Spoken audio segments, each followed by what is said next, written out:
Bonjour à tous, très heureux de vous retrouver dans votre émission Les Matins du Sénat pour suivre les travaux de la Haute Assemblée. Et ce matin, nous allons parler sécurité sanitaire, puisque le Sénat a auditionné Roger Genet, directeur général de l'ANSES, l'Agence nationale de sécurité sanitaire. Cette agence a pour but d'évaluer les risques sanitaires en vue d'éclairer les décisions publiques. Une agence au cœur de l'actualité, puisque certaines études ont révélé la toxicité de produits de consommation courante, comme les couches pour bébés et les serviettes hygiéniques. L'ANSES doit également apporter des réponses au débat public sur des pesticides que certains estiment dangereux, comme le métham-sodium et bien sûr le glyphosate. Je vous laisse écouter cette audition. Mesdames et messieurs les sénateurs, merci infiniment de nous auditionner ce matin. Je suis accompagné de Françoise Weber, qui est directrice générale déléguée en charge du pôle produits réglementés, donc effectivement médicaments vétérinaires, produits phytosanitaires, produits biocides, et de Mathieu Schuller, qui est notre directeur de l'évaluation des risques.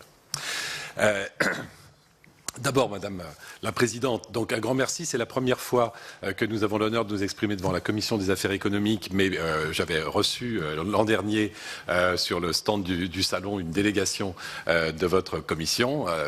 Donc voilà, on a l'occasion de se rencontrer, mais on est très heureux de pouvoir venir vous donner toute la transparence sur à la fois nos procédures et puis de répondre aussi aux questions sur les questions les plus récentes et nos avis les plus récents qui touchent bien entendu en fait les activités économique de notre pays. Alors, le premier point, c'est que, pardonnez-moi de revenir sur votre propos introductif, mais je ne pense pas véritablement qu'on puisse parler de revirement.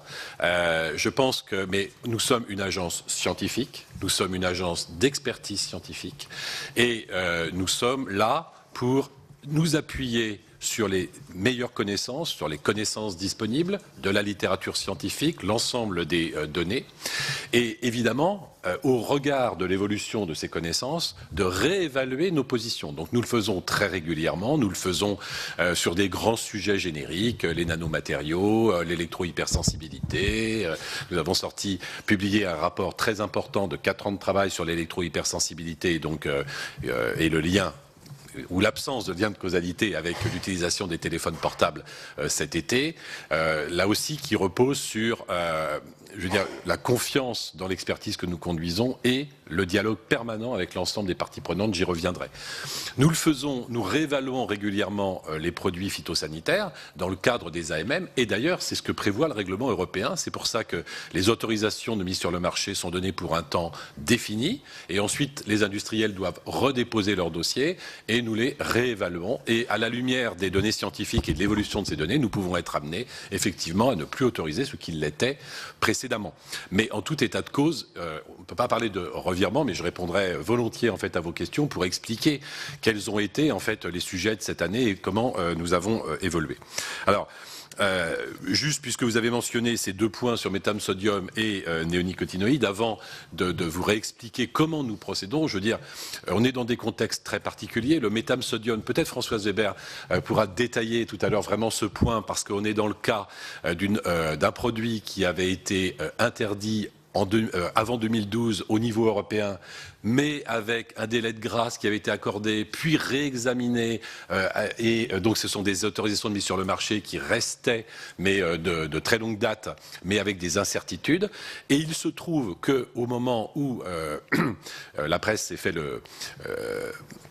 l'écho de phénomènes en fait d'intoxication des riverains et des utilisateurs de ces produits en Loire-Atlantique, nous étions en fin de réévaluation de ce produit dans un cadre totalement légal et nous étions en train de conclure nos travaux. Donc ça a été assez simple finalement de donner nos conclusions. Ça a été en temporalité, les 2 choses sont arrivées en même temps, mais j'y reviendrai parce que justement dans nos processus d'évaluation, nous avons, depuis la loi d'orientation de 2013, mis en place la phytopharmacovigilance, donc une vigilance sur l'utilisation de ces produits phytosanitaires. Et évidemment, les signalements que nous avons eus d'intoxication, on nourrit la phytopharmacovigilance. Donc c'était à la fois le dossier n'était irrecevable tel qu'il a été présenté par l'industriel qui nous conduisait à refuser l'autorisation de mise sur le marché. Mais en plus, nous avons eu ces signaux de phytopharmacovigilance, donc nous y reviendrons, qui nous ont conduit donc à retirer sans délai ce produit. Dans le cas des néonicotinoïdes, on est dans un cas qui est assez particulier, puisque la loi les a interdits. Je rappellerai simplement que nous avons produit en 2016 et 2017 un rapport très important à la demande qui découle en fait de la loi APA et qui nous demandait de faire une évaluation des alternatives aux produits néonicotinoïdes. Rapport final que nous avons produit au courant de l'année 2018 et qui a permis au gouvernement d'avoir les données permettant de délivrer des dérogations à l'interdiction qui était demandée par la loi. Et nous avons également fait une évaluation économique, ou tout au moins montré les limites de la capacité à faire une évaluation économique de la mise en œuvre de ces alternatives. On en reparlera d'ailleurs probablement dans le cadre du glyphosate. Donc sur les néonicotinoïdes, nous avions des produits qui étaient sur le marché qui, en termes d'évaluation de risque, au moment où nous les avons autorisés, correspondaient, n'avaient pas d'effet inacceptable et donc pouvaient être autorisés quant à leur usage, mais c'est la loi en fait, qui a interdit leur usage, et donc nous nous sommes conformés en fait à la loi en retirant les autorisations de mise sur le marché de ces produits. Reste que nous avions autorisé, et c'est peut-être à ça, Madame la Présidente, que vous faites allusion, un produit qui peut être assimilé aux néonicotinoïdes parce qu'il a un mode d'action qui est relativement proche, sans être chimiquement de la famille des néonicotinoïdes, qui est le sulfoxaflor, qui est un produit que nous avons autorisé parce qu'il présente beaucoup moins d'inconvénients pour l'environnement et la santé que les produits de la famille des néonicotinoïdes. Je pourrais y revenir. Et ce produit a été, la décision que nous avons prise a été suspendue par la justice, et donc le jugement au fond du tribunal administratif n'est pas intervenu à ce stade, donc je ne peux pas en dire plus, si ce n'est que ce produit, en termes d'évaluation de risque, présentait toutes les garanties pour être utilisé. Donc sur ces deux exemples-là, je ne sens pas de revirement de l'agence, mais évidemment je répondrai avec beaucoup de plaisir à vos questions. Alors, Je pense qu'il y en aura. oui. Alors juste pour illustrer la façon dont nous procédons. D'abord, l'agence, je le répète, est une agence qui a un spectre d'activité qui est parmi les plus étendus en Europe. L'agence, c'est 1400 personnes. C'est la moitié de nos effectifs dans des laboratoires qui produisent de la recherche et des activités de référence sur les grandes pathologies en santé animale, en sécurité des végétaux et en sécurité des aliments. Nous avons aujourd'hui 25% des mandats de référence de l'Union européenne sur les principaux pathogènes en sécurité des aliments, sur les principales maladies qui affectent le troupeau en santé animale ou les animaux sauvages. Et donc nos laboratoires, c'est 700 personnes, 9 laboratoires sur 16 sites en France, proches des filières, qui travaillent pour garantir la sécurité sanitaire dans un contexte de sécurité des aliments, depuis la fourche à la fourchette, en prenant en compte la santé des animaux, la santé des plantes et la sécurité des aliments. Et puis, l'agence, c'est aussi la santé environnementale et la santé au travail. Alors, sur ces deux axes, nous n'avons pas de laboratoire, mais nous avons le moyen de financer des projets de recherche, puisque depuis 11 ans, nous sommes le bras armé du gouvernement sur le financement du programme national de recherche environnement, santé, travail. C'est 7,3 millions d'euros qui ont été mis en place cette année sur 43 projets de recherche sélectionnés après appel à candidature. C'est des projets comme l'Agence nationale de la recherche de 3 ans. Et avec un axe particulier cette année, grâce à un budget supplémentaire qui a été donné par le ministère de la Transition écologique et solidaire, 2 millions d'euros pour soutenir des travaux sur les perturbateurs endocriniens, qui est un axe qu'évidemment que nous souhaitons renforcer. Et puis, c'est des travaux d'expertise, donc le directeur est ici, qui touchent à toutes les expositions auxquelles nous sommes soumis dans notre vie quotidienne, que ce soit des risques microbiologiques, biologiques, que ce soit des risques chimiques, que ce soit des risques physiques comme les ondes ou les champs électromagnétiques. Et pour ceci, nous nous reposons sur des comités d'experts spécialisés, externes, qui sont sélectionnés, et nous en avons 24 comités permanents et un certain nombre de groupes de travail, 800 à 900 experts externes, meilleurs spécialistes de leur domaine, qui travaillent pour l'agence dans des comités d'experts et qui vont réaliser ces travaux d'expertise de la littérature scientifique et aboutir à des recommandations. Et ensuite, ces rapports sont endossés par l'agence qui amène une conclusion et l'ensemble fait l'avis de l'agence. Nous produisons à peu près 200 à 250 avis chaque année, 85% sur des saisines du gouvernement, mais aussi sur les saisines de nos parties prenantes, syndicats, ONG, qui font partie de notre conseil d'administration, puisque l'agence repose sur une gouvernance de type grenellienne, avec les 5 collèges, et extrêmement ouvert au débat et à l'écoute de l'ensemble des parties prenantes, qu'elles soient les organisations professionnelles ou les organisations associatives ou les de défense des consommateurs. Donc le pilier même, au-delà de l'agence, c'est à la fois cette capacité de dialogue, d'écoute, parce que c'est ce qui fait que nos avis ne sont pas contestés. On est absolument transparent sur notre méthodologie. On publie tous nos avis. On n'est pas du tout dans la co-construction de l'expertise scientifique. Pour ceci, on repose uniquement sur nos experts scientifiques. Par contre, nos avis sont présentés et discutés avec l'ensemble des parties prenantes. Et bien entendu, tous nos avis sont immédiatement publiés sur notre site internet. La transparence est évidemment absolument indispensable. Et le deuxième pilier, c'est cette indépendance des experts qui est parfois effectivement mise en cause. Je dirais plus au niveau européen qu'elle ne l'est au niveau français, parce que l'agence n'a pas fait l'objet depuis sa création d'attaques directes de quiconque, ni des parties prenantes, ni de critiques du gouvernement. Mais pour ceci, nous avons construit un système extrêmement rigoureux. D'abord, un comité de déontologie qui a été créé dès 2011, bien avant la loi de modernisation du système de santé, qui a introduit pour les agences sanitaires ces comités de déontologie.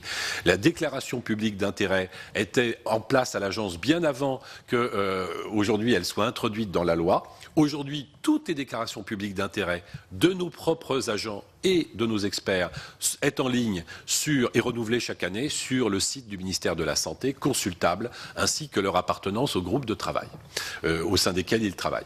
Quand nous sélectionnons des experts, que ce soit au sein de nos comités d'experts ou pour notre conseil scientifique, on procède par appel à candidature et on sélectionne bien sûr la qualité des personnes, leur expertise scientifique, mais on les sélectionne sur la base d'absence de conflit d'intérêts.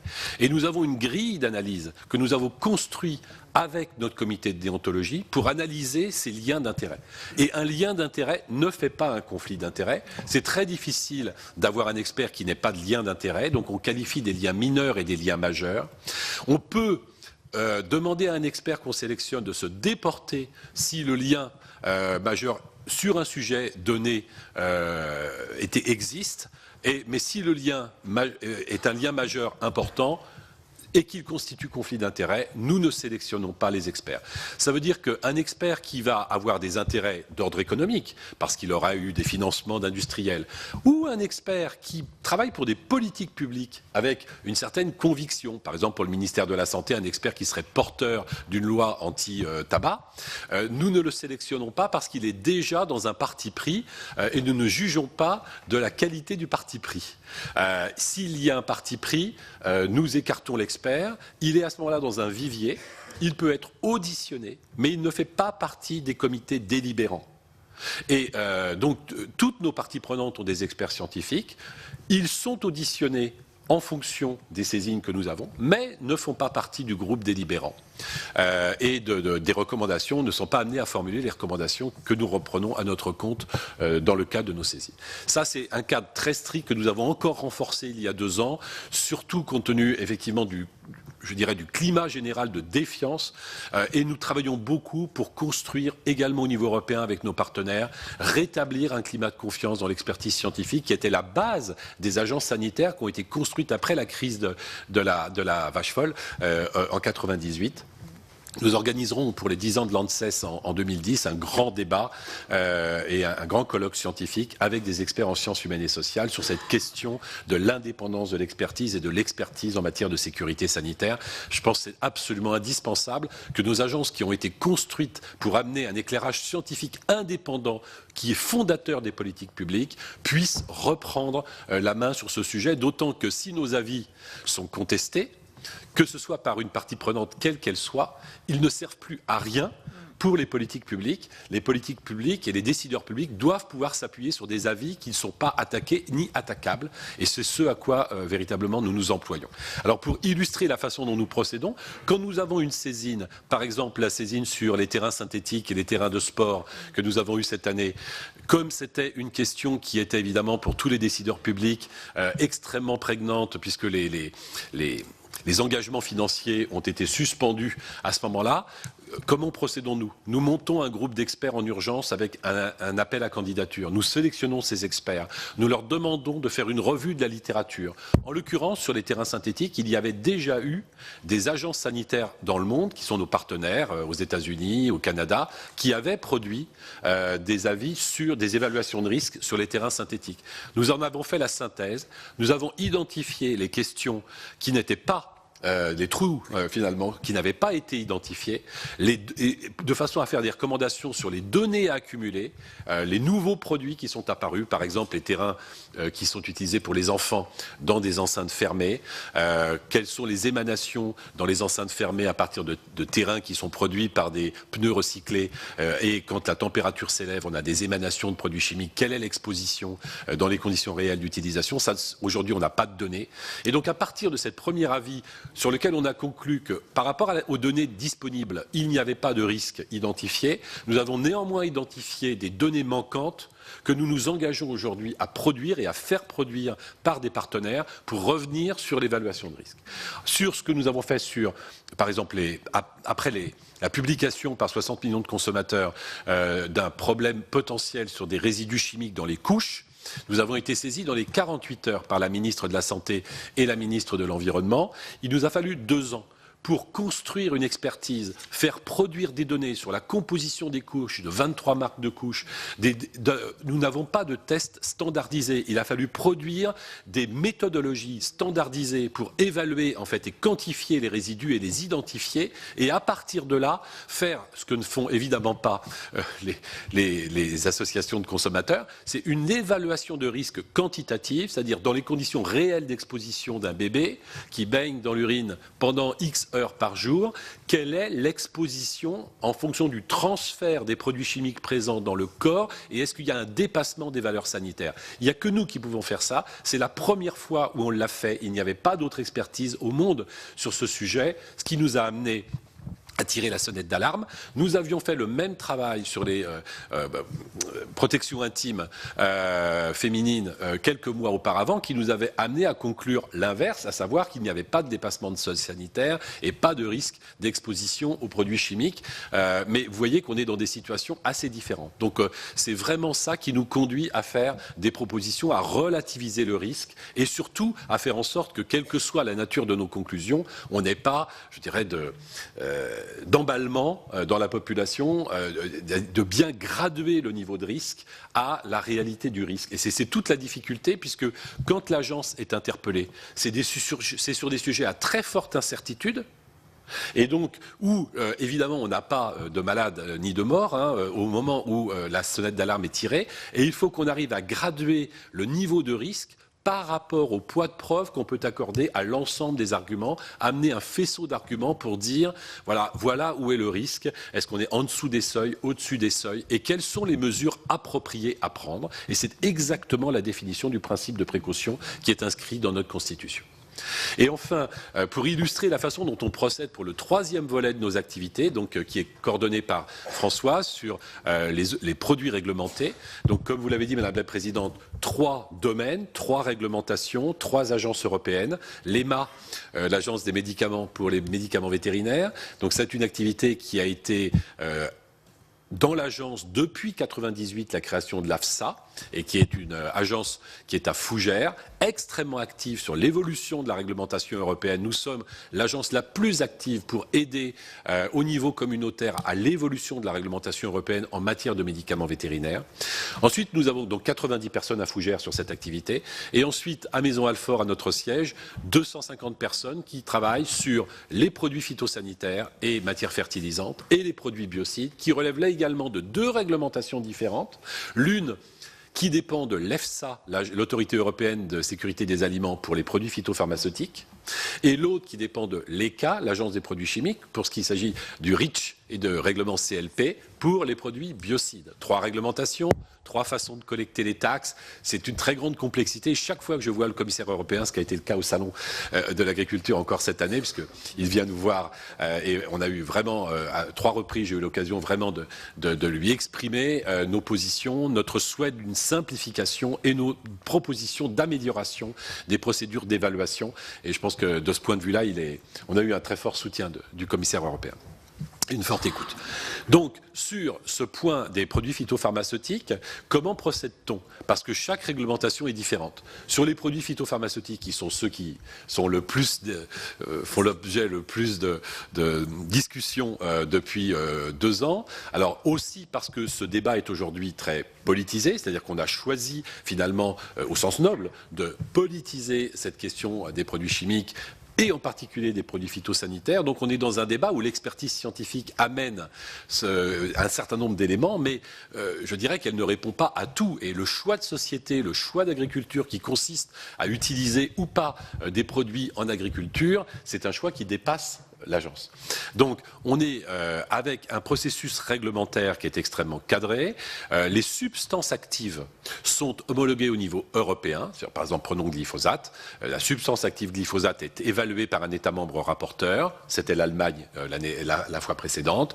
Ensuite, il peut y avoir des co-rapporteurs. Puis, il y a une revue par les 28 États membres de l'évaluation qui a été faite par l'État membre, qui aboutit à une position de l'EFSA sur l'homologation dans telle ou telle condition du produit. Ça a été le cas aussi récemment pour le cuivre. Ensuite, cette position scientifique est portée devant le CPVADA, qui est le comité permanent, je ne pourrais plus vous dire, mais qui réunit les 28 États membres et qui est décisionnel à Bruxelles, et qui va donc prendre la décision d'homologuer ou non la substance active. Cette substance active est homologuée à partir d'une préparation de référence. C'est-à-dire qu'on a une préparation qui contient, qui est bien caractérisée, qui contient la substance active et qui est homologuée. Ça a été le cas fin 2017 du glyphosate. Pour 5 ans. À partir de là, chaque État membre va autoriser les préparations qui contiennent cette substance active. Pour le glyphosate, nous en avions plus de 300 début 2016. Nous en avions interdit 130 en juillet 2016, retirées du marché parce qu'elles contenaient un coformulant, la tallowamine, qui avait une activité reprotoxique, et nous avons préféré retirer ces 130 préparations. Un certain nombre de préparations sont également tombées leur autorisation est tombée fin décembre 2018 du fait de la mise en œuvre de la loi Labbé, qui interdit donc tous les usages amateurs. Et donc aujourd'hui, suite à cette réhomologation, un peu plus de 50 industriels ont demandé le renouvellement de leur autorisation de mise sur le marché. Ils avaient 3 mois pour le faire, et nous avons 1 an ou un peu plus, si nous demandons des données complémentaires, pour évaluer cette demande. Donc ce que nous sommes en train de faire sur le glyphosate, nous réévaluons ces produits. Et donc l'évaluation se fait par zone au niveau européen. Donc nous sommes dans la zone sud, et la plupart des demandes sont adressées directement à l'agence. Et puis il peut y avoir des États membres qui également sont intéressés en fait à cette évaluation, parce que il y a également des demandes dans leur pays. Et donc, ces produits sont ensuite autorisés dans chaque pays, dans les conditions d'usage qui sont demandées par l'industriel. Donc, il est clair que, par exemple, pour le métam-sodium, nous avons évalué le métam-sodium par rapport à la formulation, aux usages et aux conditions d'application que l'industriel nous a demandé. Peut-être aurait-il demandé une autre formulation, un autre usage, peut-être qu'il aurait été jugé aujourd'hui comme acceptable.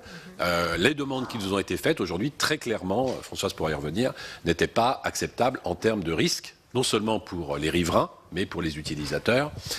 Et donc, c'est pour des risques pour la santé que nous avons interdit le métam-sodium. Voilà, donc c'est comme ça que nous procédons. Une fois que donc les produits sont autorisés en Europe, nous délivrons une autorisation de mise sur le marché. Cette autorisation est valable pendant toute la période d'homologation de la substance active. Nous sommes, par le règlement européen, conduits à réévaluer ces AMM, alors régulièrement à la fin du délai d'autorisation, mais également si des données scientifiques nouvelles arrivaient et qui justifient une réévaluation de telle ou telle substance, nous y procédons sans attendre la fin de l'autorisation. Voilà donc comment nous procédons, Madame la Présidente, pour réévaluer en fait ces substances actives. Puis je vais m'arrêter là pour répondre à vos questions. Merci beaucoup. Oui. Très bien, merci beaucoup. Alors avant de peut-être laisser la parole à à votre équipe. Je vous propose de prendre des questions. Alors, comme vous êtes extrêmement nombreux, je vais mettre en place la règle des 2 minutes, parce qu'il y a beaucoup de demandes de prise de parole et de questions. Donc, nous allons commencer par Jean-Pierre Moga et ensuite Michel Raison. Madame la Présidente, Monsieur le Directeur, mes chers collègues, moi, ma question porte sur les délais d'homologation et d'autorisation de mise sur le marché. Les textes, vous avez d'ailleurs évoqué partiellement ce problème, mais les textes prévoient que le délai pour statuer sur les demandes de mise sur le marché est de 6 mois pour les produits de biocontrôle et de 12 mois pour les produits phytopharmaceutiques. Ce délai peut être de 8 mois lorsque l'agence consulte les États membres. Le constat, c'est que la réalité concernant les délais de traitement des homologations sont souvent beaucoup plus longs. Et moi, j'ai une entreprise dans mon département qui s'appelle De Sangos, qui a fait pas mal de demandes pour des produits de biocontrôle et qui me parle de 36 mois. Alors que cette entreprise, comme d'autres, on fait souvent de gros investissements en recherche et développement pour sortir des produits qui sont plus vertueux, qui sont des produits alternatifs à ceux qui sont interdits.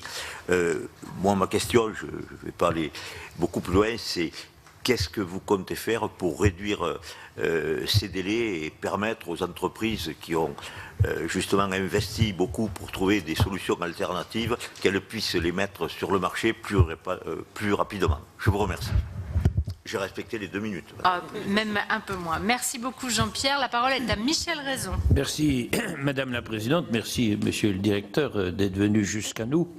Je vais vous poser très brièvement une question technique. Vous avez un comité de déontologie.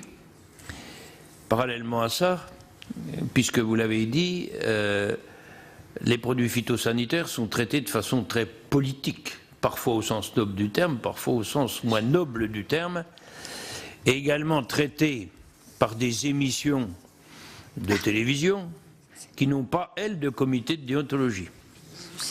Et lorsqu'on répand dans la nature que la totalité d'analyses d'urine contiennent du glyphosate, vous n'êtes peut-être saisi par personne officiellement sur ce sujet, mais est-ce que vous pouvez vous auto-saisir de ce sujet pour apporter, alors peut-être que c'est vrai, je n'en sais strictement rien, je pense que non, mais pour vous auto-saisir, pour déterminer quel est le véritable produit qui a été trouvé dans les urines, quel est son niveau et quelle est la valeur du laboratoire allemand, financé en partie par des associations d'écologistes, qui a fait ces analyses. Est-ce que vous faites des autosaisines pour quand même contredire certaines contre-vérités ou des choses qui sont sorties sans aucune déontologie, parce que ça pose quand même véritablement problème. Merci Michel. La parole est à Evelyne Renaud-Garabédian et ensuite Elisabeth Lamure. Merci Madame la Présidente. Monsieur le Directeur Général, il y a environ 1 an, vous étiez venu déclarer ici même que l'on possédait suffisamment d'éléments aujourd'hui pour considérer que l'accusation selon laquelle le glyphosate était cancérigène n'était pas fondée. Toutefois, nous avons appris par votre organisation l'ANSES que vous alliez diligenter une nouvelle étude pour définitivement trancher la controverse sur la dangerosité du glyphosate. Pourriez-vous nous en dire plus sur le cahier des charges? Dans quel délai est-ce que vous envisagez de réaliser cette étude et la façon dont vous allez vous y prendre? Pour savoir surtout qu'est-ce qu'il y aura de nouveau par rapport à tout ce dont nous savons aujourd'hui. Merci, Monsieur le Directeur Général. Merci, chère Evelyne. La parole est à Elisabeth Lamure, ensuite Serge Babary.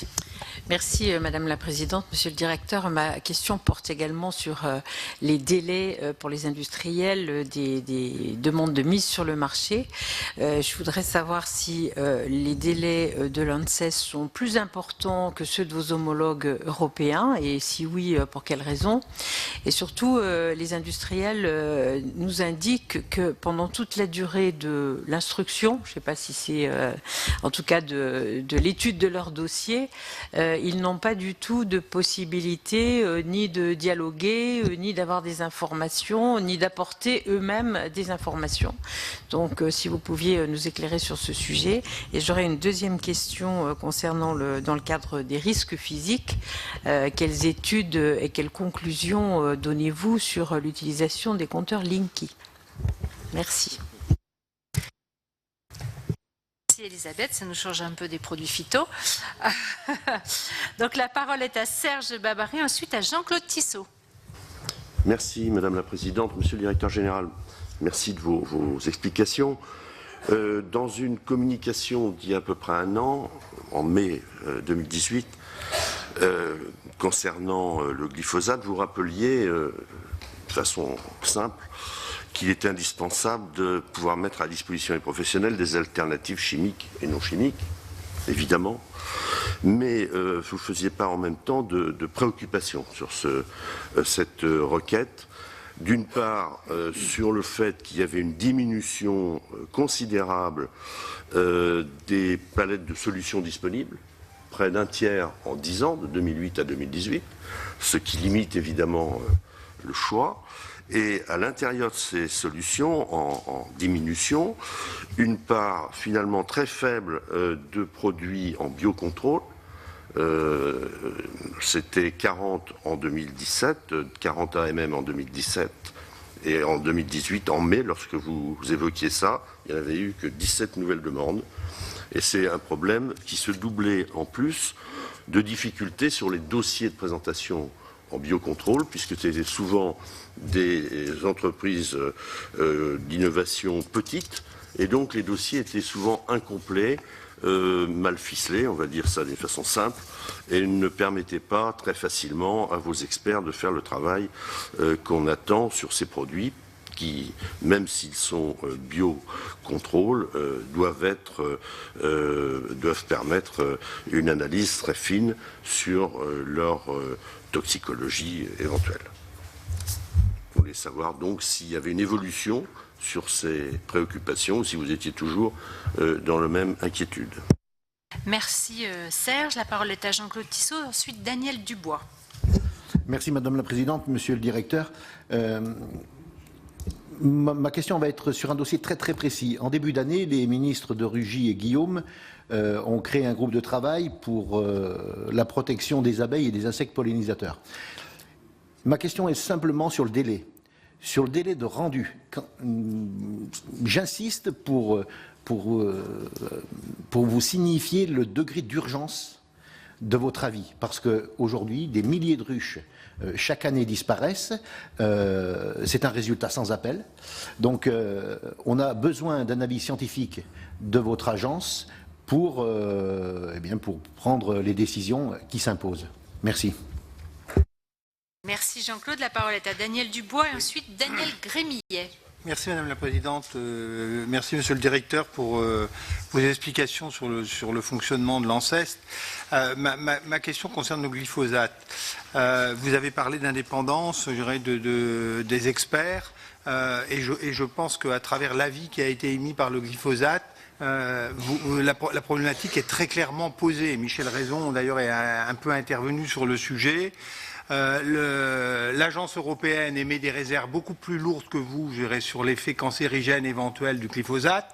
Vous émettez un avis, je dirais, qui est beaucoup plus... vous posez de nombreuses questions et vous considérez que ce n'est pas avéré, je dirais, que le glyphosate soit cancérigène. Il n'empêche qu'en Europe, on l'autorise pendant 5 ans et qu'en France, alors que votre avis est moins dur, je dirais que j'allais dire que celui de l'Europe, on l'autorise pendant 3 ans. Donc, ma question, c'est... Est-ce que vous pensez qu'on peut sortir, je dirais, de la problématique politique et faire en sorte qu'effectivement les avis des experts, je dirais, soient retenus, je dirais, pour que l'on sorte, je dirais, de ces débats stériles, politiques et politiciens, qui font qu'à un moment donné, je dirais, l'avis des experts est j'allais dire, comment dirais-je, blackboulé continuellement, quoi, finalement. Merci Daniel. Daniel Grémillet, ensuite Françoise Ferrat. Oui, merci Madame la Présidente. Monsieur le Directeur, c'est effectivement un sujet très important. Je serais tenté de dire que vous êtes le seul rempart pour nous, politiques, qui légiférons sur le savoir. et je reprendrai le propos de Michel Raison, mon collègue. Comment pouvons-nous effectivement, et quels sont les éléments que vous pourriez mettre en place pour que vous ne soyez pas mis à mal dans les avis que vous rendez? Il y a trop de lectures aujourd'hui qui sortent, qui vous mettent en cause sur le fait qu'effectivement les avis ne sont pas uniquement scientifiques, mais sont souvent aussi on parle des lobbies contre les élus politiques, mais je pense qu'on parle aussi de vous dans des articles, et ça fait mal parce que pour nous, élus, je considère, et je répète, vous êtes un rempart précieux pour la société, pour notre pays, et je voudrais voir quelles sont les pistes que vous pouvez imaginer. Deuxième point, je vais être très court parce qu'il nous faut une réponse plus précise, Monsieur le Directeur, sur les produits de biocontrôle. Aujourd'hui, on a pris des positions. Aujourd'hui, on n'est pas capable, et l'ANSES met trop de temps pour nous donner des alternatives.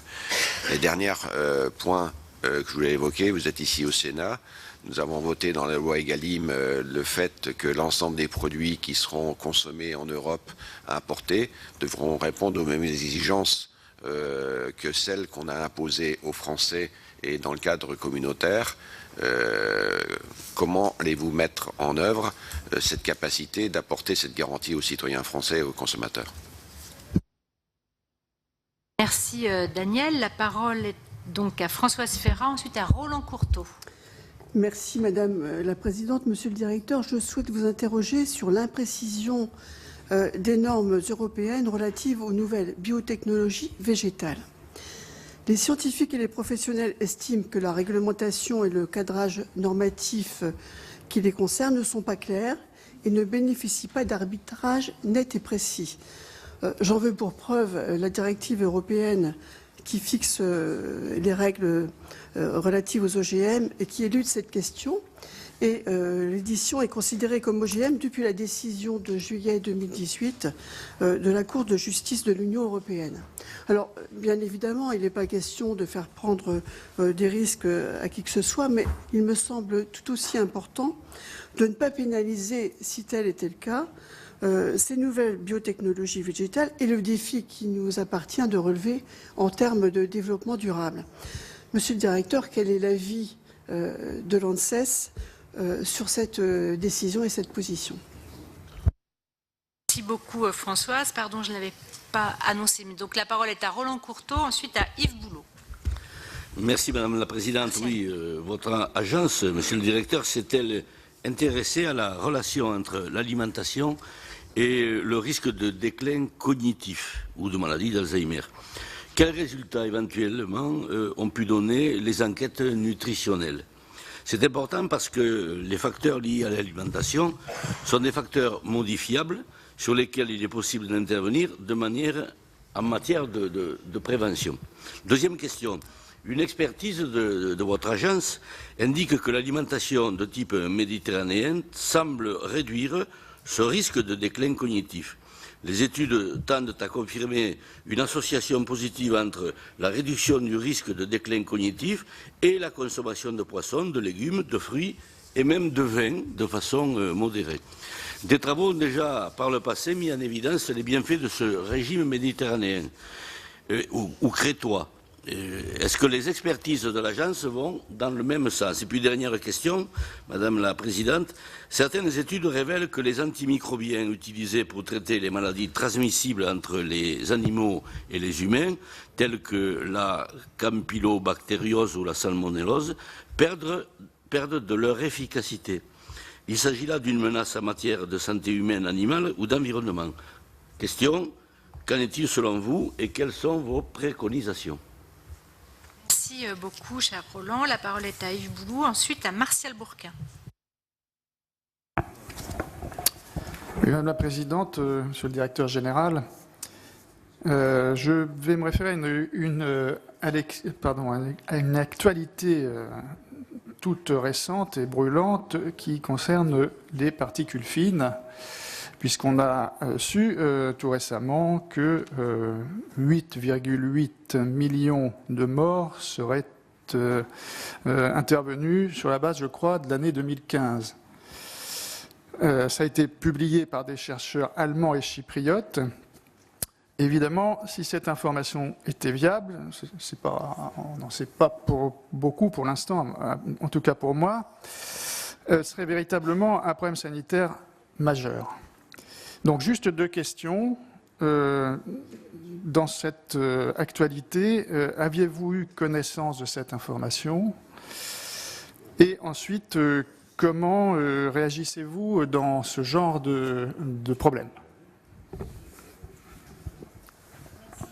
La parole est à Martial Bourquin, ensuite à Marc Donis. Monsieur le directeur général, merci pour votre introduction. Je vais poser des questions peut-être embêtantes. Il vaut mieux les poser. Hein, le tribunal de Lyon a mis en cause l'utilisation du Roundup 360, qui porte atteinte à l'environnement et qui est susceptible de nuire gravement à la santé. Que pensez-vous de ce jugement?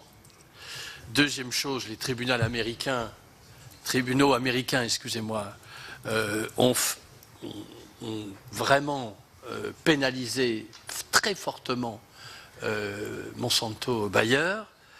Il y a là quand même une situation qui est en train de bouger dans le monde, qui est irréversible. La deuxième chose, sur le métasodium, vous y avez répondu, je ne reviens pas. Il y a quand même eu des graves intoxications alimentaires sur cette question. Sur les nanomatériaux. Il faut savoir qu'il y a des enfants qui se retrouvent avec des graves problèmes en mettant leurs chaussures, que des tas de matériaux viennent d'autres pays, souvent par exemple de Chine, s'exporter chez nous à des prix qui cassent parfois notre industrie et qui ne répondent à aucune des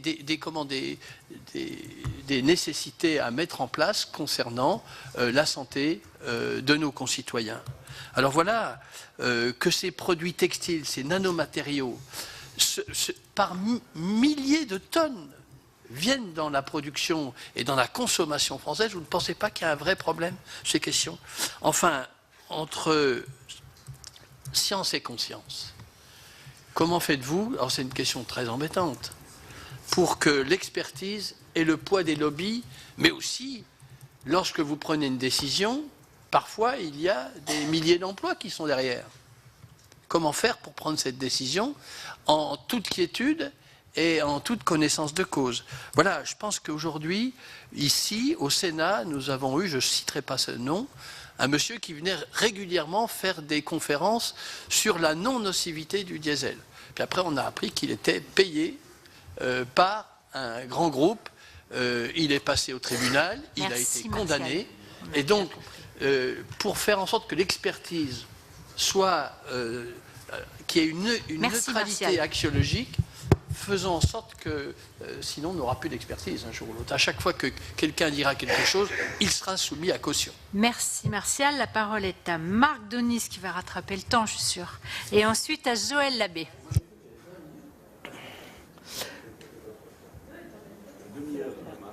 Ça commence maintenant? Merci Madame la Présidente. Au-delà des questions qui ont été posées sur le glyphosate ou les abeilles, c'est une question importante. Vous avez dans votre parcours acquis une expertise en matière justement de méthodologie sur l'expertise. Et on a vu vos travaux particulièrement intéressants. À partir de là, ma question sera très simple.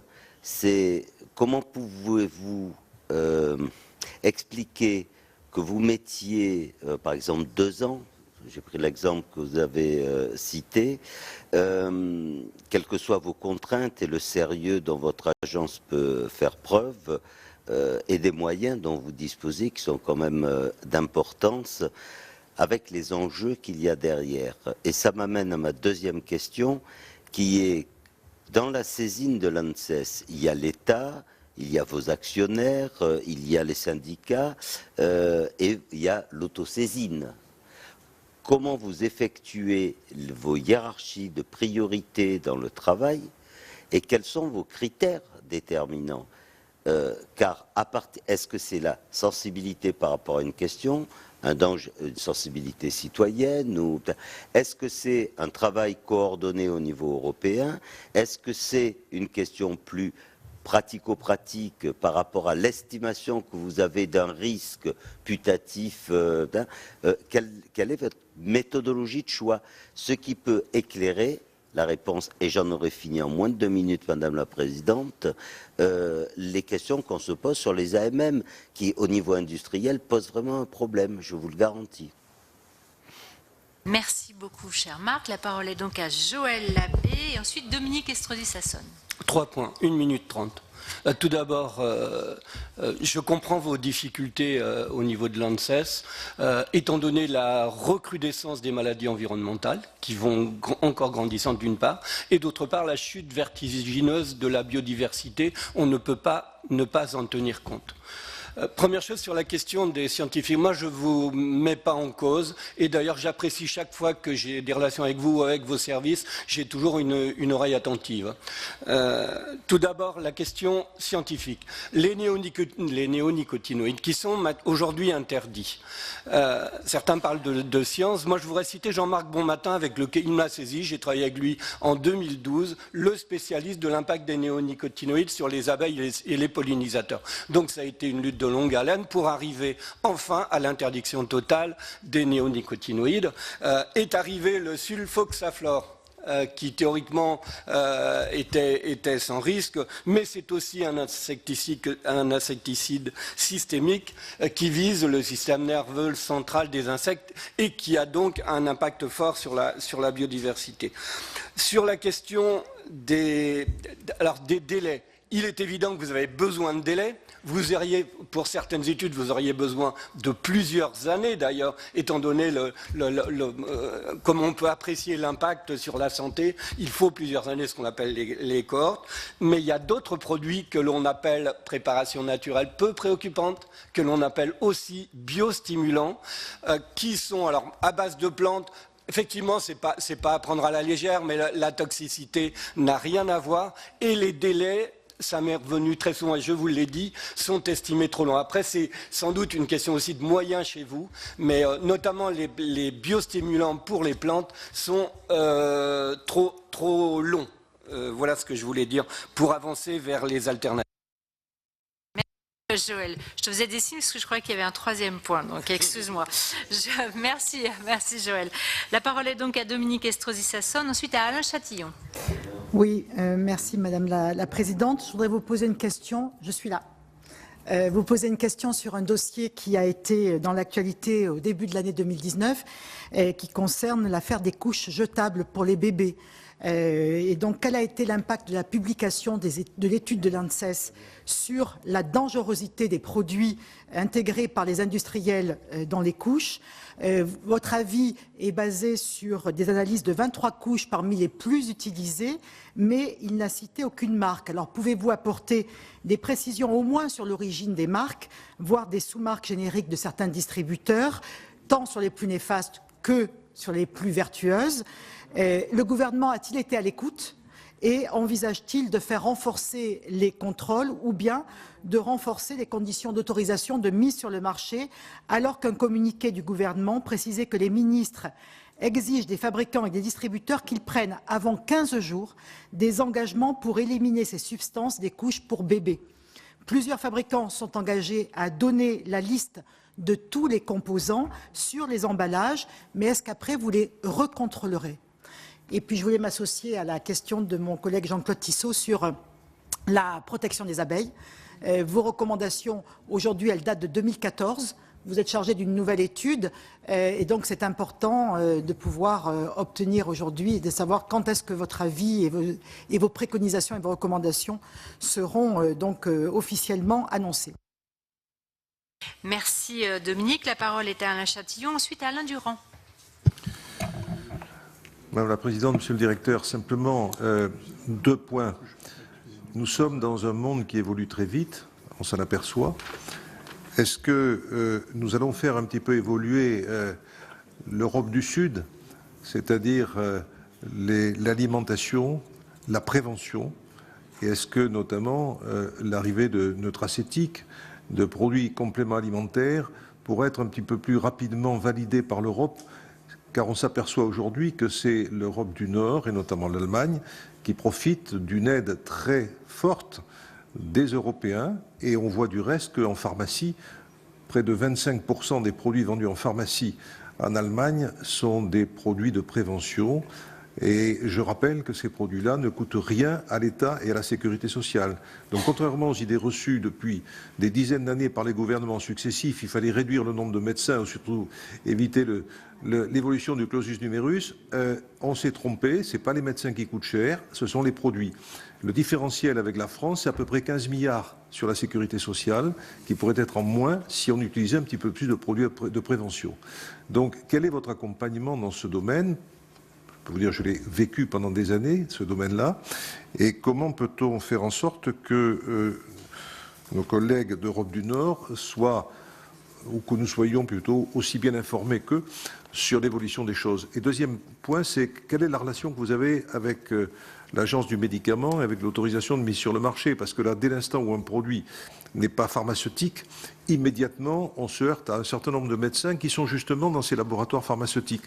Donc, comment peut-on faire en sorte de faire évoluer les choses et qu'il y ait plus de prévention qui viennent de l'agroalimentaire, de l'agro-industrie, mais aussi de certains groupes pharmaceutiques qui, le plus souvent maintenant, sont étrangers, mis à part un ou deux en France. Et donc, savoir quelle est votre position et comment vous pouvez accompagner un petit peu mieux le développement de la prévention. Merci beaucoup Alain. La parole est à Alain Durand, ensuite à Anne-Marie Bertrand. Oui, merci Madame la Présidente, Monsieur le Directeur. Moi, je voudrais revenir sur le sujet qu'a évoqué Michel Raison, sur la campagne d'analyse d'urine pour détecter la présence de glyphosate, puisque ce mouvement est parti de mon département, l'Ariège. Simplement, compléter l'information, c'est que ce mouvement aujourd'hui se répand, puisqu'il prend de l'ampleur. 55 départements l'ont rejoint et plus de 700 personnes ont participé à cette campagne. Ce qui a fait dire d'ailleurs, au vu des relevés particulièrement élevés, des taux relevés en tout cas, au ministre de l'Agriculture de qualifier d'inquiétante cette présence dans les urines des Français. Donc moi, ma question est simple. Est-ce qu'on doit attendre le résultat des plaintes déposées, plus de 600 à ce jour, ou est-ce que l'ANSES, justement, pourrait nous apporter son expertise scientifique sur ces analyses et de nous dire et de graduer quelque part le niveau des risques s'il y a un risque?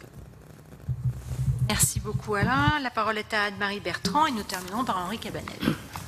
Merci Madame la Présidente, Monsieur le Directeur. De prime abord, j'ai bien conscience que votre agence est finalement assez récente et de plus en plus sollicitée. Un collègue député s'en est récemment inquiété. Les sciences ont de moins en moins de succès auprès des jeunes générations et pourtant nous nous interrogeons de plus en plus sur notre environnement et notre alimentation. Par voie de conséquence, nombreux sont ceux à pouvoir être victimes de fake news, de fausses informations qui mettent en avant des prétendues études scientifiques. Pensez-vous qu'à l'instar de l'AFP dans un tout autre domaine, vous pourriez entreprendre un travail de pédagogie afin d'aider nos concitoyens à mieux connaître les appellations, à mieux se repérer et pourquoi pas dénoncer les fausses informations dites scientifiques. Ceci, et vous l'aurez compris, afin de préserver le travail de la communauté scientifique de toute manipulation idéologique. Merci beaucoup Anne-Marie. La parole est à Henri Cabanel. Oui, merci Madame la Présidente. Merci Monsieur pour vos propos.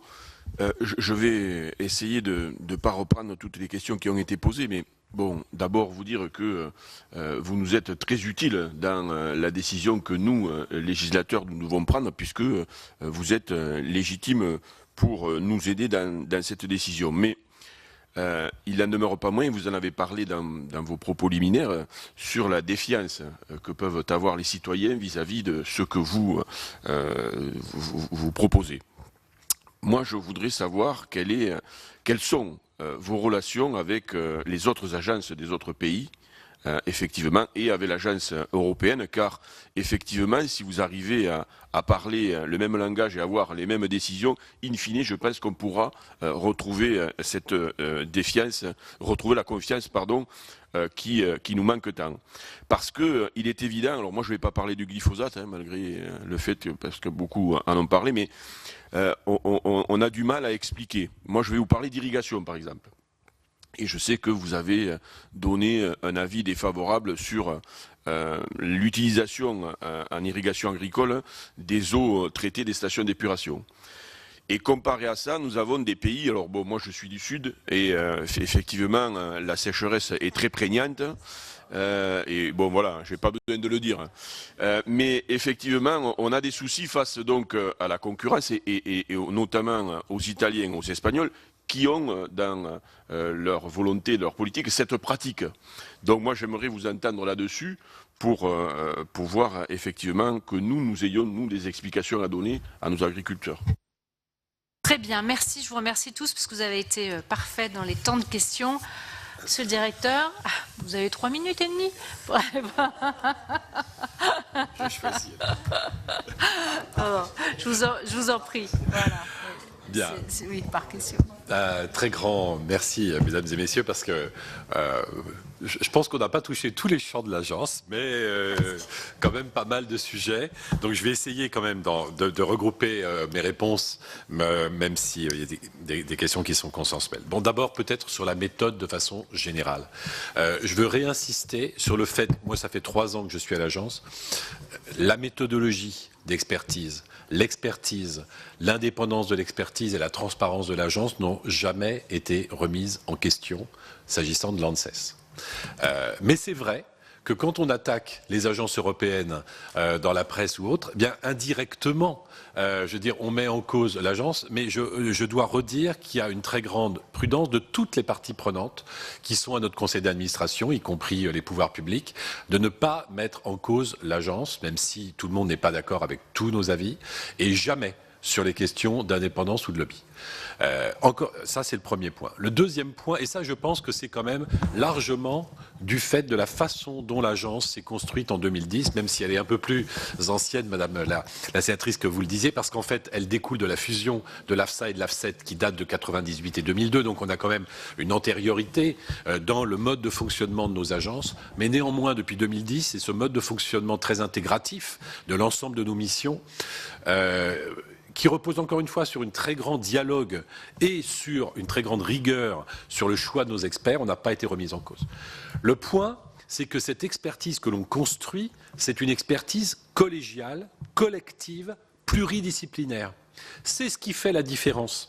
Dans un certain nombre de questions que vous avez posées, par exemple, avec des expertises qui avaient pu être, d'abord, qui ont été présentées devant vous, qui était le cas d'un expert individuel, qui était...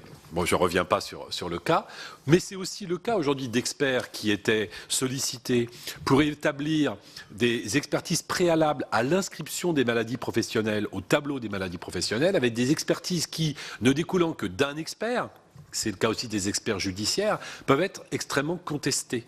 Et le gouvernement nous a demandé cette année d'élargir encore notre champ pour inclure l'expertise préalable sur les maladies professionnelles préalablement à l'inscription au tableau des maladies professionnelles, tant qui découle, elle, des partenaires sociaux, donc soit du comité d'orientation des conditions de travail côté ministère du Travail, soit de la COSMAP côté ministère de l'Agriculture, et c'est l'agence qui est chargée de mettre en place une expertise collective. On a réuni le groupe de travail hier pour la première fois, avec 25 personnalités qui représentent un spectre très large d'activités médicales pour apporter une expertise collective, collégiale et contradictoire. C'est ce qui fait la différence avec les expertises individuelles. Et c'est, à mon avis, ce qui fait la qualité des expertises que l'on apporte au pouvoir public. C'est la raison pour laquelle, cette année, nous avons eu 3 nouvelles missions. Une sur les maladies professionnelles, une sur les vecteurs, qui est donc très transversale, puisque ça va de la lutte antivectorielle aux maladies vectorielles portées en santé animale, en santé humaine, en santé des végétaux, et une sur le tabac, puisque l'agence s'est vue chargée par le ministère de la Santé d'organiser le recueil des données qui sont maintenant obligatoires des produits du tabac et des produits assimilés qui contiennent de la nicotine, donc les produits de vapotage, qui sont maintenant selon une directive européenne, la déclaration de ces produits est obligatoire et donc font l'objet d'une taxe qui doit être payée dans les pays où sont commercialisés ces produits. Et nous avons mis en place depuis 18 mois tout un procédé, non seulement pour collecter ces taxes, mais pour recenser la composition de ces produits, faire des contrôles, faire de la pub, recueillir l'ensemble des produits chimiques qui sont contenus dans ces produits. Et savez-vous que dans les produits de vapotage, par exemple, aujourd'hui, il y a plus de 10 000 produits chimiques qui sont déclarés au-dessus du seuil de 0,5%. Donc la question que nous nous posons, nous, en tant qu'agence, n'est pas de travailler sur les risques des goudrons et de la nicotine, qui sont parfaitement établis en matière sanitaire, mais plutôt de regarder l'exposition à long terme de ces milliers de produits chimiques auxquels les usagers sont exposés. Et de façon générale, et c'est pareil pour les produits phytosanitaires, je pense qu'on est dans un contexte, et vous l'avez dit, mesdames et messieurs, où on a des études qui font des estimations des risques environnementaux qui sont liés aux expositions multiples auxquelles on est soumise. Et je dirais, j'élargirais cette question, puisque nous sommes en charge de la santé au travail et du plan santé au travail, pour dire que l'exposition, c'est pas seulement les produits que nous respirons et notre alimentation, c'est aussi les conditions de vie, c'est aussi les horaires décalés, c'est aussi la sédentarité. Et il faut prendre en compte l'ensemble de ces facteurs qui concourent à l'affaiblissement et à la réduction d'espérance de vie. C'est pour ça que c'est très difficile de faire des liens de causalité entre un facteur et une pathologie. C'est vrai pour nous, dans ces milliers ou millions de morts que nous estimons à partir de facteurs environnementaux, sans qu'on puisse dire si c'est la qualité de l'air ou l'exposition aux produits chimiques ou l'abaissement du nombre d'heures de sommeil. Mais c'est le concours, effectivement, de l'ensemble de ces facteurs. Et nous travaillons sur la polyexposition en matière de santé au travail. Mais c'est aussi vrai pour les abeilles.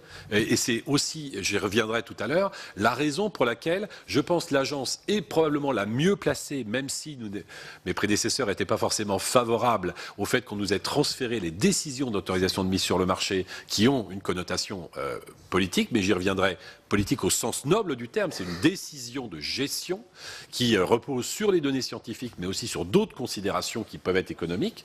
Mais néanmoins, je pense que c'était la meilleure solution, parce que finalement l'agence voit tout le spectre, c'est-à-dire elle voit la santé des travailleurs, elle voit la santé des abeilles, elle est laboratoire de référence de l'Union européenne sur la santé des abeilles, à la fois sur les maladies virales, bactériennes, parasitaires, sur les facteurs d'affaiblissement des colonies en termes d'exposition aux produits chimiques, mais aussi aux sources alimentaires, puisque les variétés qui sont aujourd'hui disponibles diminuent les quantités, en fait, la qualité du nectar, et donc affaiblissent également la santé des abeilles. Et tous ces facteurs y concourent, et dans le fait qu'on ait à décider d'autoriser un insecticide par rapport à un usage en termes de bénéfice-risque, en prenant en compte justement l'absence d'impact sur l'environnement et sur la santé et en englobant les abeilles, nous avons à l'agence l'ensemble des données qui peuvent nous permettre de faire le moins mauvais choix, sachant que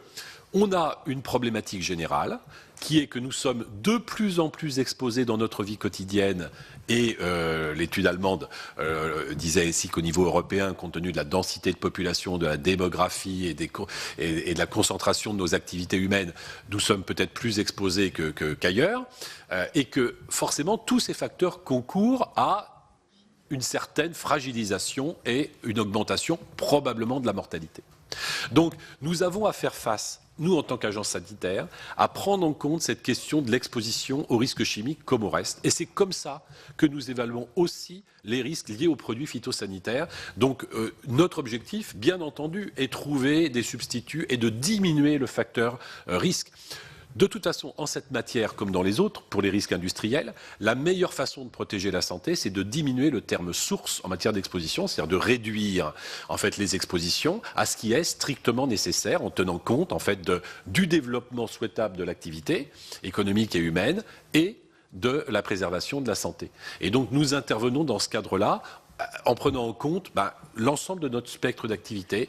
Donc nous y concourons. Donc encore une fois, l'expertise, elle est très importante parce qu'on amène une expertise collégiale où on a des comités d'experts qui travaillent ensemble. Jamais une étude n'est considéré. Alors, il faudrait vraiment qu'on ait une étude qui change des paradigmes scientifiques, et il y en a combien par siècle, pour que on ait un changement total d'appréciation. C'est vrai. J'y reviendrai pour le glyphosate, mais c'est vrai aussi pour l'étude des Allemands. Je pense que c'est une étude supplémentaire. Elle fait une estimation sur la base de modèles statistiques qui pourraient éventuellement doubler. Donc ça montre on sous-évalue peut-être le risque, mais c'est pas non plus un facteur 10. Je veux dire, c'est un facteur 2. On est quasiment dans la même fourchette. Ça veut dire qu'on a une estimation des risques environnementaux qui est effectivement sensible et qu'il faut qu'on travaille sur la qualité de l'air, sur la qualité de l'eau, sur les activités. Ça change rien.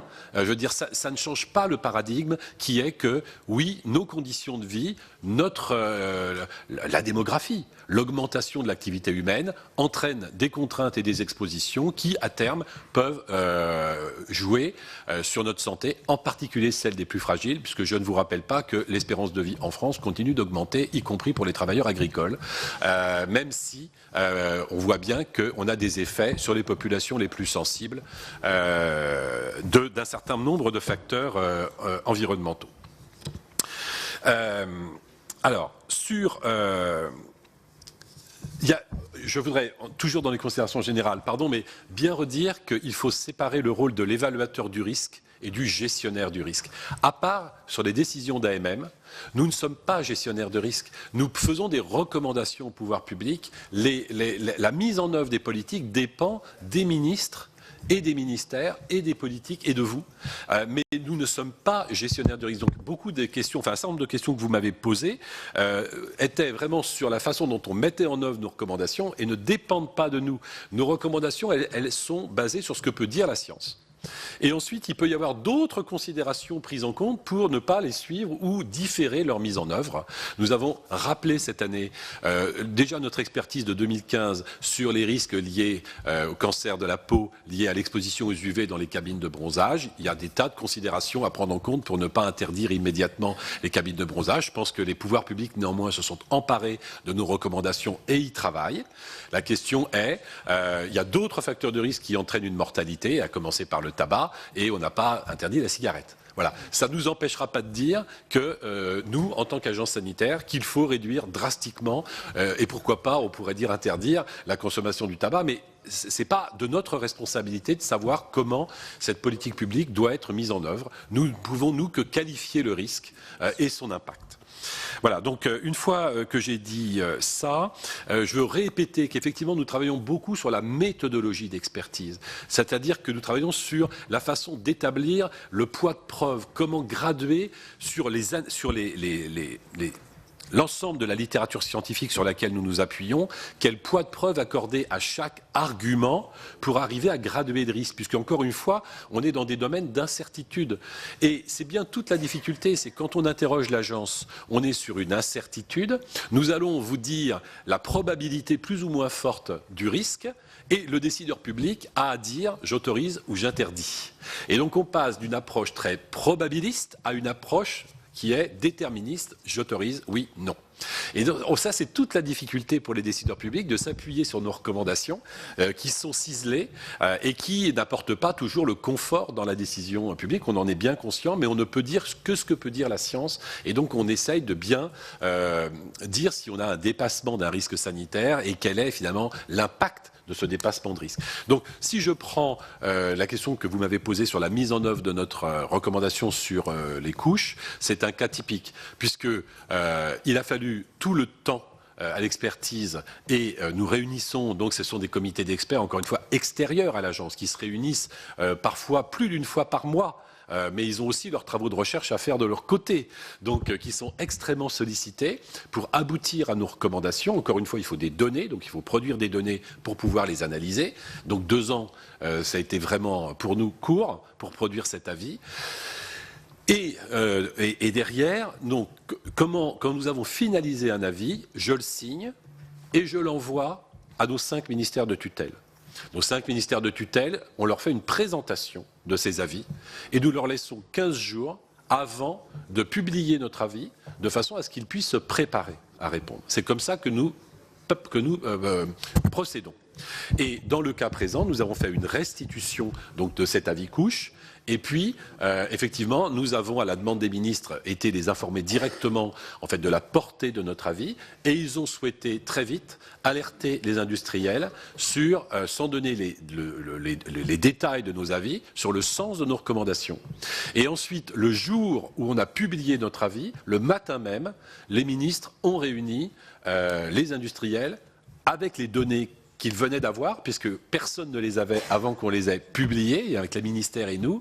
Et ils ont eu le détail en fait, de nos avis, les substances, et ils ont eu 15 jours pour analyser notre avis et dire quel plan d'action ils mettaient en œuvre. De l'autre côté, la DGCCRF a mobilisé le laboratoire, le service commun des laboratoires, qui est le laboratoire qui dépend des douanes et de la DGCCRF, et qui va être amené à faire des contrôles sur les lots de couches, et les industriels, donc, on leur a demandé un engagement. Et puis, la France est en train de préparer une note des autorités françaises à la Commission européenne pour demander une normalisation et un encadrement réglementaire pour avoir des tests. Mais pour avoir des tests normalisés, il faut que les tests soient normalisés à l'OCDE. Donc ça va prendre un certain temps pour arriver à encadrer correctement ces couches. Alors, entre-temps, les industriels, bien sûr, ont réagi, ont fait des analyses. Nous n'étions pas d'accord sur les méthodes qu'ils utilisaient. Un exemple, hein, les industriels utilisaient, pour certains, un test dans lequel ils mettaient de l'eau physiologique, donc de l'eau salée à 0,9% dans leur couche pour extraire les produits. Or, l'urine a des détergents comme de l'urée qui ont un pouvoir beaucoup supérieur à de l'eau salée. Et donc, quand nous avons nous mis au point des tests qui étaient beaucoup plus représentatifs, on a désorbé des couches, des choses que les industriels ne voyaient pas ou ne semblaient pas voir. Voilà, donc c'est aussi ce qui explique que notre avis était plus explicite que le leur. Je reviens sur les 23 marques. Notre avis, notre étude n'a pas de portée statistique marque à marque. C'est-à-dire qu'on n'a pas fait une étude de chaque marque. De façon générale, nous n'avons pas trouvé de marque qui était meilleure que les autres sur les produits que nous avons trouvés. Mais on a pris 23 marques pour avoir un échantillon qui représentait les pas chers, les très chers, les couches en piscine ou les couches étanches ou pas étanches, mais les couches bio ou pas bio. Mais nous n'avons pas fait d'analyse marque à marque et nous n'avons pas d'échantillon statistique qui permettent de dire telle marque a... Parce qu'on n'a pas fait toute la gamme. Et donc c'est pour ça que nous n'avons pas communiqué sur les marques, parce que ça pourrait laisser supposer que celles que nous n'avons pas testées sont meilleures, alors que nous sommes persuadés que non. Et donc donner les marques, ce serait orienter les consommateurs vers les autres, alors qu'on n'a aucunement raison de faire plus confiance à celles qu'on n'a pas testées qu'à celles qu'on a testées. C'est la raison pour laquelle nous n'avons pas voulu simplement communiquer la liste des marques. C'était surtout pour ne pas induire en erreur le consommateur. Mais il va y avoir maintenant des contrôles par la DGCCRF marque à marque, lot par lot, et évidemment ces résultats seront publiés et communiqués. Voilà ce que je peux dire, la façon dont nous procédons. Alors, je vais faire très vite. Alors, je vais finir par les produits phytosanitaires et le biocontrôle pour vous dire que sur les compteurs Linky, nous avons eu 2 avis en 2016 qui disaient très clairement qu'il n'y avait pas d'impact sur la santé. Mais je crois qu'on a été saisi trop tardivement et que maintenant il y a une polarisation du débat public et que nos avis ne convainquent plus. Ce qui veut bien dire qu'il faut absolument qu'on soit saisi très en amont pour que nos avis puissent porter sur... je vais revenir sur le biocontrôle et puis sur les nouvelles technologies du végétal. C'est un sujet dont, a priori, nous ne sommes pas chargés puisqu'il existe un haut conseil des biotechnologies, même si nous y sommes très sensibles. Et nous aurons probablement un certain nombre de saisines dans le futur. Nous allons publier un avis sur les variétés tolérantes aux herbicides dans les 6 semaines qui viennent, et notamment sur l'impact de ces variétés tolérantes aux herbicides. Mais il y a tout un champ qui s'ouvre sur l'usage de ces nouvelles technologies végétales, dont l'agence probablement sera chargée. Mais aujourd'hui, c'est plutôt le domaine du Haut Conseil des biotechnologies, même s'il y a une réflexion sur l'avenir du Haut Conseil des biotechnologies. Alors, je voudrais vraiment dire 2 mots sur le biocontrôle, sur nos délais d'AMM et sur le glyphosate. Sur les délais d'AMM, un rapport de 2016 de la Commission européenne indiquait que nous étions en dépassement. Enfin, normalement, on a 18 mois pour faire les évaluations d'AMM pour les produits phyto. On a un délai moyen autour de 2,3 années, en 2016. Nous avons mis un plan, depuis qu'on nous a transféré en 2015 ces AMM, tout un plan d'organisation interne, de processus. Nous avons musclé nos directions, nous avons une approche qui est plutôt production sur la production de nos avis, sans dégrader l'évaluation scientifique. Il faut bien voir quand même qu'il y a un jeu qui est un jeu de part et d'autre, puisque quand nous réévaluons un produit qui est sur le marché, pendant tout le temps de la réévaluation, le produit reste sur le marché, et que très souvent, quoi qu'ils en disent, les industriels nous amènent des données nouvelles, qui a pour vocation de retarder notre prise de décision, et tant que notre décision n'est pas sortie, les produits restent sur le marché, et il y a un jeu extrêmement pervers, et donc, dans l'objectif qu'on m'a assigné de réduire les délais et de venir aux délais réglementaires, je peux vous dire que ça s'accompagnera par une politique de l'agence qui sera beaucoup moins dans l'accompagnement, mais beaucoup plus dans la rigueur par rapport au jeu des industriels. Nous avons déjà amélioré notre dossier de pré-soumission. Nous avons expliqué à l'ensemble des pétitionnaires ce qu'ils devaient fournir, mais aujourd'hui, quand il manque des données, le dossier était enregistré et ensuite on leur demandait la fourniture des données. Maintenant, le dossier ne sera plus enregistré tant qu'il n'est pas complet et le délai ne partira que quand le dossier sera complet. Vous allez voir que les délais de l'agence vont brusquement se raccourcir et que si on veut être dans les délais, on va l'être, mais je pense qu'il y a un jeu un jeu à prendre en compte des deux côtés. Mais nous avons beaucoup à nous améliorer. Par exemple, c'est vrai que aujourd'hui, nous n'avons pas en ligne la traçabilité du moment de l'évaluation en cours. Et quand des délais sont longs, les industriels ne savent pas toujours où ils en sont de l'évaluation. Il faut vous dire qu'aujourd'hui, dans notre direction d'évaluation des produits réglementés, un coordonnateur qui s'occupe des dossiers et qui donc a 7 experts en face de lui, toxicologie, écotoxicologie, agronomie, le coordonnateur de dossier a plus de 200 dossiers ouverts à charge. Donc il a 200 pétitionnaires en face de lui qui lui téléphonent tout le temps pour savoir où en sont son dossier, quelles sont les données complémentaires, comment ça va tourner. Donc il passe énormément de temps dans les relations avec chacun et ça il faut qu'on l'améliore dans nos process, qu'on réduise, mais on en est tout à fait conscient, mais il y a vraiment un jeu de part et d'autre. Alors je vais vous donner sur le biocontrôle, puisque nous avons participé avec Françoise à la journée du biocontrôle le 29 janvier organisée par IBMA et je peux vous donner la teneur des propos que nous avons tenus. D'abord, les biocontrôles, ça a été notre priorité 2018. L'objectif, c'est de sortir tous les stocks que nous avions de produits de biocontrôle. Alors, quels sont-ils ? Nous avons, en 2018, délivré 53 autorisations de mise sur le marché pour des produits de biocontrôle. On en avait délivré 45 en 2017 et nous avons eu 39 dépôts de demande. Il y en avait eu 59 en 2017. Le premier constat, c'est que on a très peu d'innovation dans le biocontrôle, qu'on a plutôt une répartition du marché sur des produits qui couvrent les mêmes usages, très peu d'innovation et de moins en moins de demandes. En stock, nous avons aujourd'hui 95 demandes en cours d'instruction. Nous en avions 120 en 2017. Donc, comme on en délivre 53 chaque année, en 2 ans, 3 ans, nous serons en flux tendu et nous aurons résorbé tous les délais qui sont... non, mais nous serons dans les délais, puisque ça, c'est les produits sortis dans les délais. Il faut bien voir que, là aussi, nous avons examiné tous les retards que nous avions parfois des délais de 38 mois, mais nous sommes dans des procédures particulières. Par exemple, aujourd'hui, nous autorisons un industriel à déposer sa demande d'AMM alors que la substance active n'est pas encore homologuée au niveau européen. Donc on se retrouve avec 38 mois de délai, mais quand on regarde le délai d'instruction de l'agence sur ce cas particulier, c'était 7 mois réellement. Si on compte, on enlève les délais qui étaient avant l'autorisation européenne, etc. Nous avons, oui, en France, des délais de 6 ou 8 mois qu'on a mis dans le code rural, sauf qu'un certain nombre de dossiers sont instruits par d'autres États membres. Et tant qu'on n'a pas le rapport de l'autre État membre, nous ne pouvons pas instruire le dossier en France. Donc ça joue sur un tout petit nombre de dossiers. Et sur ces dossiers, nous sommes parfois dépendants d'autres.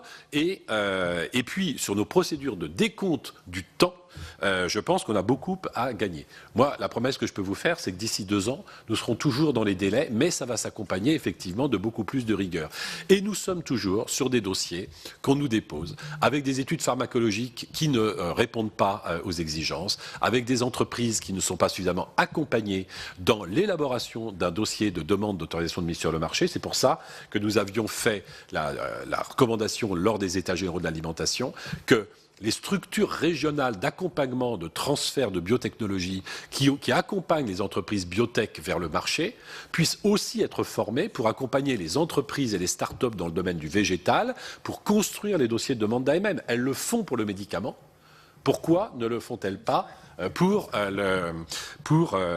ce type d'innovation? Bref, trop peu d'innovation. Nous, on a effectivement des délais d'instruction réduits. On va mettre en place des équipes totalement dédiées au biocontrôle. On aura un comité d'experts spécialisés au mois de septembre, totalement dédié au biocontrôle. On a 7 adresses mail uniques pour le biocontrôle, pour que les pétitionnaires s'adressent. On essaye d'améliorer nos procédés, mais il va falloir, et on était bien conscient de ça avec les collègues d'IBMA, les pétitionnaires, que ça va être du donnant-donnant sur ces dossiers. Donc, sur ces questions des AMM et des délais, on a une exigence qui est effectivement qui répond au règlement européen. On doit évaluer l'efficacité et on doit évaluer l'innocuité par rapport aux utilisateurs et par rapport à l'environnement. C'est indispensable. Il faut qu'on ait les données pour pouvoir faire ces évaluations. Et puis, il faut qu'on améliore nos processus. On en est absolument conscient. Alors, pour le glyphosate, parce que Madame la Présidente, je ne peux pas finir sans parler du glyphosate compte tenu des questions et des abeilles. Alors, sur les abeilles, nous avons rendu la saisine post-État généraux de l'alimentation des ministères. L'avis a été publié le 5 février et donc cet avis donc l'avis de l'agence est publié et donc va faire l'objet de concertation. Le ministère de l'Agriculture et de l'Environnement vont réunir l'ensemble des parties prenantes puisqu'il leur appartient maintenant de modifier l'arrêté par rapport aux recommandations que nous avons faites pour améliorer la prise en compte de la santé des abeilles. Voilà, donc je ne vais pas détailler le contenu, mais sachez que l'avis est publié. Sur le glyphosate, nous avons répondu aux demandes du gouvernement, également suite aux États généraux de l'alimentation, qui était que l'agence produise un cahier des charges pour essayer de produire des études qui permettraient de réduire l'incertitude sur la cancérogénicité. Nous avons donc réuni un groupe d'experts en urgence qui a analysé toute la littérature et les points qui semblent les plus faibles aujourd'hui, c'est des données de génotoxicité qui ne demandent pas 5 ans d'études. Donc nous allons publier ce cahier des charges d'ici 3 semaines et ensuite les ministères vont probablement lancer un appel à candidature de façon à ce qu'on dispose des études dans un délai inférieur à 2 ans pour que lors de la réhomologation du glyphosate, ces études soient disponibles. Malgré tout, ce sera 2 études, peut-être 3 études de plus que les 700 dont on dispose. Je ne sais pas si elles amèneront des données nouvelles permettant de réduire l'incertitude des experts, mais en tout cas, ce seront des études indépendantes et faites en fait par des équipes de recherche publique. Donc ça, c'était la demande. Ensuite, bien entendu, on travaille sur les alternatives, puisque dans le cadre de la réévaluation des AMM, nous incluons une analyse des alternatives au glyphosate. Ce travail va être fait par l'INRA, qui est saisi par les ministères, qui est en cours et qui va analyser les alternatives non chimiques. Et nous, au regard du règlement 1107/2009, on analysera si ces alternatives non chimiques, quel impact économique elles présentent, est-ce que cet impact économique est acceptable, et s'il est acceptable, nous ne délivrerons pas les AMM correspondantes sur les usages qui sont considérés. Donc il y a 3 priorités aujourd'hui examinées par l'INRA, c'est les usages vignes, les usages grande culture et les usages arboriculture, qui sont les usages préférentiel du glyphosate aujourd'hui en termes de quantité et nous avons moins de 2 ans pour conclure sur ces avis. Et pour finir, je ne voudrais pas commenter la décision de justice du tribunal administratif de Lyon, même si j'ai fait un communiqué de presse pour dire très vigoureusement que je contestais en fait les conclusions du juge, qui remettent en question l'agence comme si nous n'avions pas pris en compte les données scientifiques disponibles et qui lui-même refait l'expertise scientifique. Mais en tout cas, nous verrons quelle suite nous donnons en fait à cette action.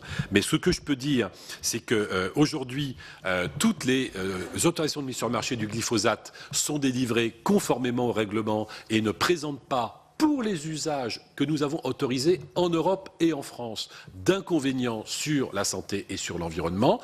Mais quand on parle du glyphosate, on parle de l'impact dans le monde entier, dans des conditions d'utilisation qui sont très différentes de ce qu'on utilise en France et en Europe. Et pour finir, donc, sur le glyphosate dans les urines, bien entendu, il ne nous appartient pas non plus de toujours vouloir rectifier ce qui se dit, d'autant plus que ça fait l'objet de procédures pénales. Et donc, moi, je n'ai pas de nouvelles de ces procédures pénales, mais potentiellement, moi-même ou Françoise pourrions être mis en cause à titre pénal dans la délivrance de nos AMM. Donc, sachez simplement, et on l'a dit lors du Salon international de l'agriculture, nous avons fait une table ronde sur Europe 1 vendredi soir, où nous avons communiqué sur des choses basiques que tout le monde peut regarder. Toutes ces données sont simplement disponibles sur notre site, dans la littérature, sur notre site internet. Aujourd'hui, nous avons des mesures dont je ne connais pas la qualité, je ne sais pas ce qui est mesuré, mais on dit que ça pourrait monter jusqu'à 3 microgrammes litre d'urine de glyphosate. 3 microgrammes litre d'urine, compte tenu de la biodisponibilité, ça voudrait dire en gros une consommation quotidienne de 30 à 60 microgrammes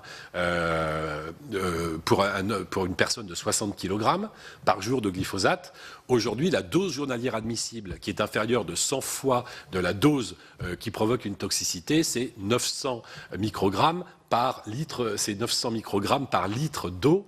Donc, quand on boit à peu près 2 litres d'eau par jour, ça fait 1,8 mg. Et ça, c'est en tenant compte du fait que l'eau amène 10% d'exposition par l'alimentation. Donc, ça veut dire que dans votre alimentation et dans votre eau, vous pourriez consommer une dose journalière admissible de 18 mg de glyphosate, qui est 100 fois inférieure à la dose toxique. Donc, je dirais que on peut se poser la question de savoir pourquoi on se retrouve avec du glyphosate dans les urines. D'ailleurs, on retrouve d'autres produits chimiques en trace, mais à tout état de cause, la traduction, c'est que sur le plan sanitaire, c'est plutôt rassurant. C'était l'audition du directeur de l'ANSES, l'Agence nationale de sécurité sanitaire. Roger Genet est revenu sur la décision du tribunal de Lyon d'interdire le pesticide Roundup à base de glyphosate alors qu'il avait été autorisé par l'ANSES. Son directeur estime que les seuils de glyphosate mesurés chez les consommateurs sont inférieurs aux seuils autorisés. Durant cette audition, certains sénateurs ont considéré que l'ANSES mettait trop de temps pour proposer des alternatives aux pesticides à base de glyphosate. Et le directeur de cette agence s'est voulu lui rassurant sur la sécurité sanitaire d'autres produits comme les serviettes hygiéniques et les surfaces synthétiques de terrain de sport. C'est la fin de cette émission. Vous pouvez revoir tous nos programmes sur notre site internet publicsénat.fr. Très bonne journée sur les chaînes parlementaires.